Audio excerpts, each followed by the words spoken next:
Panorama sabay kubay lang joko. CPM party promoter yakre biji panorama sabay kubay lang joko. CPM party promoter yakre biji panorama sabay kubay lang joko. জানুয়ারি 2004 সালমারি স্রাংশল 12 তাকারজলা কনস্টিটুয়েন্সিनि बिसिङाव खबजानाय शोभा Chandra Kanye BJP बदलनि आदंगनो लोकयति मालेमुं पान्दा खलायजाखा मालेमुं पान्दाव मानजागैखा रां मन्त्री प्रणजित सिंह राय तंग BJP state general secretary doctor Bipin Dev Barma MDC Sanjeev Riang खबै गुबुननि जुदा जुदा आदंग्र BJP बदलनि बखाक्ति संजाजाक अ मालेमुं पान्दाव नखुं खुंनैचिनि खरक दगजि बुटा जुदा जुदा बदलिया करे बीजेपी नि बाना रंखा ते बरगनो बानायाफ्रि लामसुबै नाहालायखा फाइ मानजानाय नारवाइर असाल फाइनै बसकांनि एडिसि चंबारि किटिंगै बदलनो गराक खलायनानि हायनो हाय ताइसा हापांगो फाइफिनानि हामक्राय रक्षाजा जुदा जुदा कक रगनति ककलाम सालायका भारत माता की BJP BJP BJP Narendra Modi Nitin नवीन प्रोफेसर डॉक्टर मानिक शाह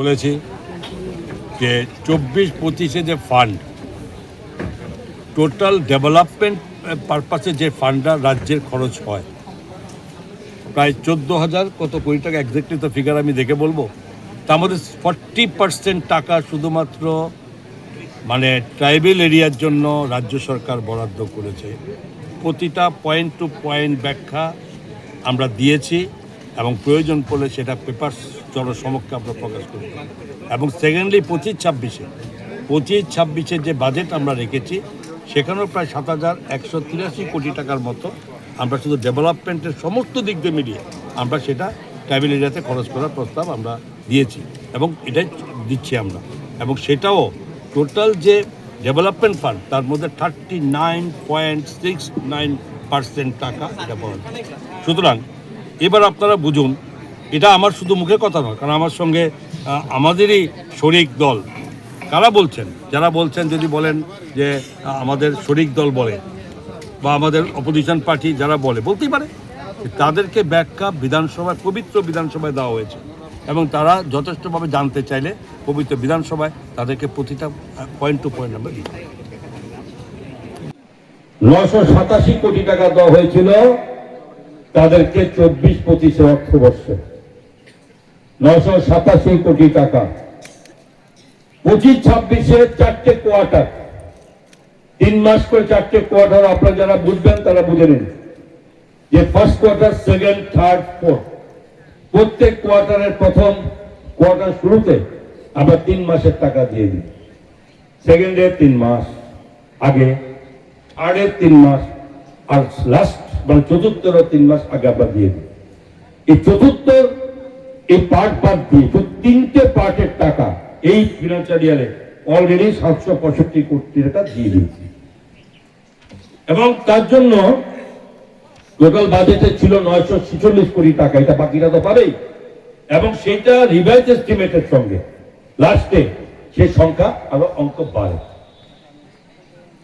এটা ডাইরেক্টলি তাদেরকে দেওয়া হয় এরপরে দেখুন বিভিন্ন ভাবে এরা কি করবে ট্রাইবেল এরিয়া ডেভেলপমেন্ট থেকে শুরু করে হাইলাইটেড করবে সেন্ট্রাল গভর্নমেন্টের আরো কিছু যে সিএসএস ফান্ডের টাকাগুলো এক্সট্রা কিন্তু এগুলো আসে আপনি দেখুন যে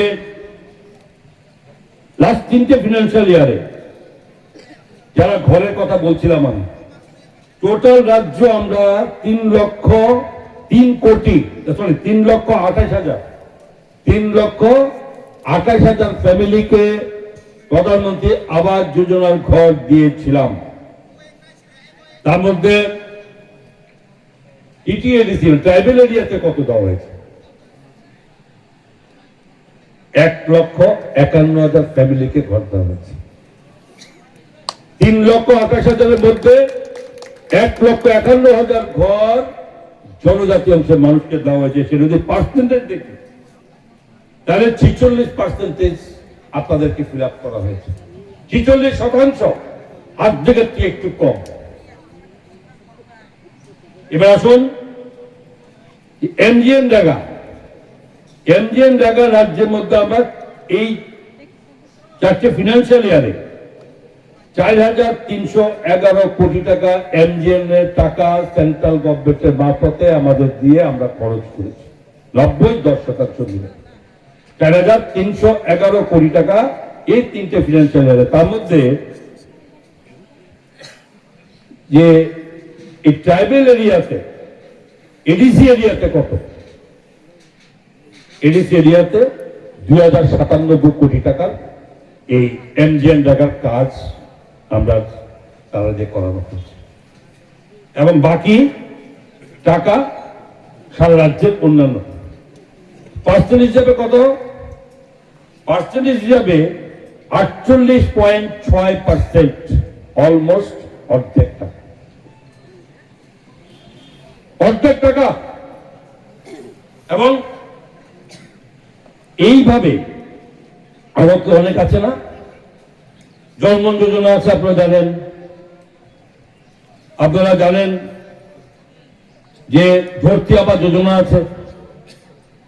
এই যোজনার মাধ্যমে এগুলো সরকারের, কেন্দ্রীয় সরকার সহায়তা। কোথায় খরচ করতে হবে? সোজাসুজি ট্রাইবেল এরিয়াতে, বাকি কোথাও না। 1 টাকা অন্য কোথাও খরচ করা যাবে না, সরাসরি জন্মের মধ্যে রিয়াল গোষ্ঠীর জন্য। এবং যেখানে আপনাদের ধরতি আবাস যোজনা টোটালি সেখানে ট্রাইবেল ফ্যামিলিতে উন্নতির জন্য করা হয়েছে, 32 লক্ষ টাকা দেওয়া হয়েছে। এত কিছু করার পরে মাননীয় মুখ্যমন্ত্রীর বিরুদ্ধে এত অপবাদ, মাননীয় মুখ্যমন্ত্রীর বিরুদ্ধে অপবাদ নয়, এটা রাজ্য সরকারের বিরুদ্ধে অপবাদ করা। এত কিছু পাওয়ার পরে কি করে কাজ করছে জানি না, কি করছে অপবাদ দেয়।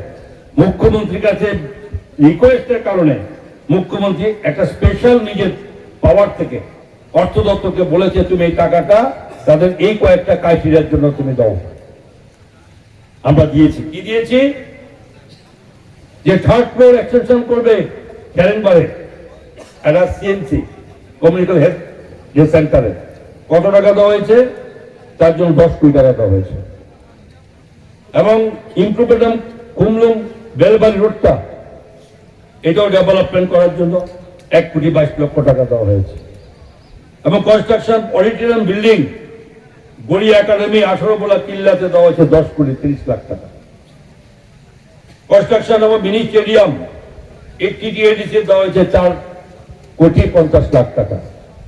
এবং construction of boundary wall ZD office maintenance Rajkandi SD girls, সেখানে দেওয়া হয়েছে 43 লক্ষ টাকা boundary safety for that girls hostel.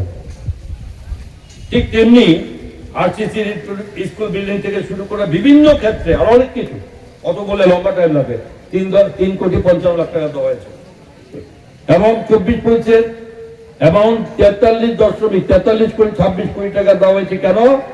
যে স্পেশাল এসিস্ট্যান্ট থেকে দেওয়া হয়েছিল যে ক্যাপিটাল ইনভেস্টমেন্ট বিভিন্ন রকম ইনফ্রাস্ট্রাকচার তৈরি করার জন্য, এবং তো ট্রাইবেল ওয়েলফেয়ার ডিপার্টমেন্ট তো দিয়ে দেওয়া হয়েছে।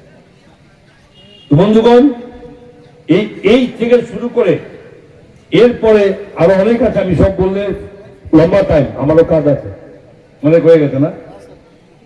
আমি লাস্ট ইম্পর্টেন্ট কটা কথা বলি, যে জনজাতি অঞ্চলের কি উপকারের জন্য কি হয়েছে। ন্যাশনাল হাইওয়ে হয়েছে না, কোথায় হয়েছিল?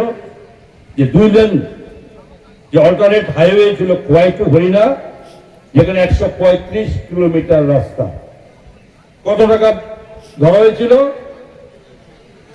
2,485 কোটি টাকা ওই রোডটার জন্য আলাদা করে স্যাংশন হয়েছে। কাজ চলছে। কার লাভ হবে?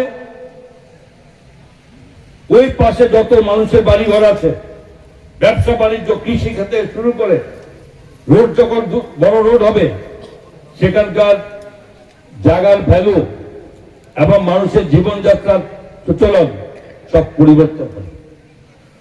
যে জায়গায় আছেন তার পরিবর্তন অনেক দূরে গিয়ে যাবে। সুতরাং এ হবে। আরেকটা ন্যাশনাল হাইওয়ে হবে কোথায়? চম্পক নগর থেকে খয়েরপুর, ওই জায়গাতে, সেখানে 19 কিলোমিটার রাস্তা, তার জন্য 920 কোটি টাকা দিল্লি স্যাংশন দিয়েছে। এবং এছাড়াও যে হাইওয়ে টিটিএডিসি এরিয়াতে যে বিভিন্ন রোডের কানেক্টিভিটির মধ্যে যুক্ত হবে। এডুকেশনাল, যেটা মেন ইম্পর্টেন্ট, যে আপনারা জানেন যে যে একলব্য স্কুলের কথা বলেছে 21টা, 21টার জায়গায় 18টা আমরা করেছি। তার ডেভেলপমেন্ট চলছে অলরেডি, যে কাজ চলছে, 6টা থেকে স্কুল চলছে, একটা রেসিডেন্সিয়াল স্কুল আর 3টা আশ্রম স্কুল, যেটা অপারেশন শুরু হয়ে গেছে, পড়াশোনা শুরু হয়ে গেছে। আর 15টা একলব্য মডেল স্কুল, এটা আন্ডার কনস্ট্রাকশন, খুব রিসেন্টলি এটা কমপ্লিট হবে। তো শিক্ষা ক্ষেত্রে কথা বলেছিলাম প্রথমে, সরকার নজর আছে শিক্ষা ক্ষেত্রকে ডেভেলপ করতে হবে, নাহলে ডেভেলপমেন্ট আপনাদের কিছু হবে। ঠিক তেমনি 21টা আশ্রম স্কুলে, যেখানে টিটিডিসি আন্ডারে কন্ট্রোলিং, সেটা ফাংশনিং শুরু হয়েছে। বন্ধুগণ, ডেভেলপমেন্ট অনেক বললাম, আর কত বলবো। কিছুদিন আগে, বেশি দিন না, কত মাস হবে বিপিন, 1 বছর বোধ হয়নি,